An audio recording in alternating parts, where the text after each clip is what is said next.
எல்லாருக்கும் நமஸ்காரம்.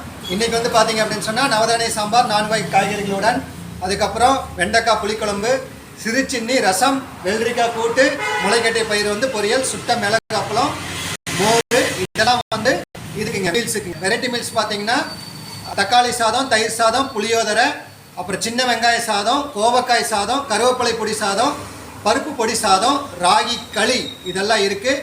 நைட் அதே மாதிரி பணியாரம், வெரைட்டி ஆஃப் பணியாரம்லாம் இருக்குது. வீடியோ கொஞ்சம் போட முடியல, எனக்கு கொஞ்சம் ஒர்க்கெல்லாம் இருந்தாலும் போட முடியலைங்க. அப்புறம் வந்து எல்லாம் நல்லா சாப்பிடுங்க, நல்லா உடம்பை வச்சுக்கிங்க. இந்த ஃபாஸ்ட் ஃபுட்டு, பீஸா இதெல்லாம் வந்து தவறுங்க. ஏன்னா அதெல்லாம் வந்து பீஸா இதெல்லாம் சாப்பிட்றது வந்து வெளிநாட்டில் எதுக்கு சாப்பிட்றாங்கன்னா உணவே இல்லாததுனால சாப்பிட்றாங்க. அது வந்து அங்கே இருக்கிறத வச்சு அங்கே சாப்பிட்றாங்க. நம்மளுக்கு அப்படி இல்லை. நம்மளுக்கு வந்து இங்கே பார்த்தீங்கன்னா வயல் இருக்குது, மரம் இருக்குது, எல்லாமே இருக்குது. இயற்கையான உணவு வகைகள் வந்து நம்மளுக்கு கிடைக்குது. அதனால் இயற்கையான உணவு, பாரம்பரியமான உணவு ஏதோ வந்து அதை வந்து உங்கள் குழந்தைகளுக்கு கொடுங்க. முதல்ல நீங்களும் சாப்பிடுங்க, குழந்தைகளுக்கு கொடுங்க. அப்போ தான் வந்து உடம்பு வந்து ஆரோக்கியமாக இருக்குது. உடல் வந்து நீங்கள் ரொம்ப வந்து நல்லா பார்த்துக்கணும். அதுதான் ரொம்ப முக்கியம். நல்லதே சாப்பிடுங்க, நல்லா சாப்பிடுங்க. நன்றி, வணக்கம்.